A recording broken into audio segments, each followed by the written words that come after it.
नमस्कार शेतकरी मित्रांनो, कर्जमाफीच्या यादीची वाट पाहणाऱ्या लाखो शेतकऱ्यांना मोठी आनंदाची बातमी आली आहे। पुण्यश्लोक अहिल्यादेवी होळकर कर्जमुक्ती योजनेतील तिसरी 16,95,000 शेतकऱ्यांची यादी शुक्रवारी रात्री म्हणजे कालच उशिरा पोर्टलवरती अपलोड करण्यात आली आहे। केंद्रीय प्राप्तिकर विभागाकडून करदात्या शेतकऱ्यांची यादी मिळाल्यानंतर तांत्रिक बाबी पूर्ण केल्यानंतर ही यादी अपलोड करण्यात आली आहे। राज्यातील थकबाकीदार शेतकऱ्यांसाठी 36,000 कोटी रुपयाची कर्जमुक्ती योजना जाहीर करण्यात आलेली आहे। प्राप्तिकर विभागाकडून यादीमध्ये कर भरणाऱ्या शेतकऱ्यांना वगळून टप्प्याटप्प्याने यादी जाहीर करण्यात येत आहे। 22 जुलै रोजी 533 शेतकऱ्यांची, त्याच्यानंतर दुसऱ्या दिवशी पुणे जिल्हा मध्यवर्ती सहकारी बँकेची 61,900 शेतकऱ्यांची यादी प्रसिद्ध करण्यात आली, तर तिसऱ्या दिवशी शुक्रवारी म्हणजे कालच दुपारी 16,95,000 शेतकऱ्यांच्या यादीची छाननी होऊन आल्यानंतर ती अपलोड करण्याचं काम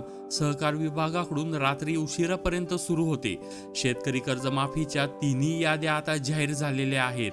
त्या संदर्भात दिनांकवार माहिती आपण पाहूया। 22 जुलैला पहिली यादी जाहीर झाली, त्यामध्ये 533 लाभार्थ्यांची नावे आहेत। त्यानंतर 23 जुलैला दुसरी यादी जाहीर झाली, त्यामध्ये 61,900 लाभार्थ्यांची नावे आहेत आणि तिसरी यादी 24 जुलैला तिसरी यादी जाहीर झाली, त्यामध्ये 16,95,000 लाभार्थ्यांची नावे आहेत।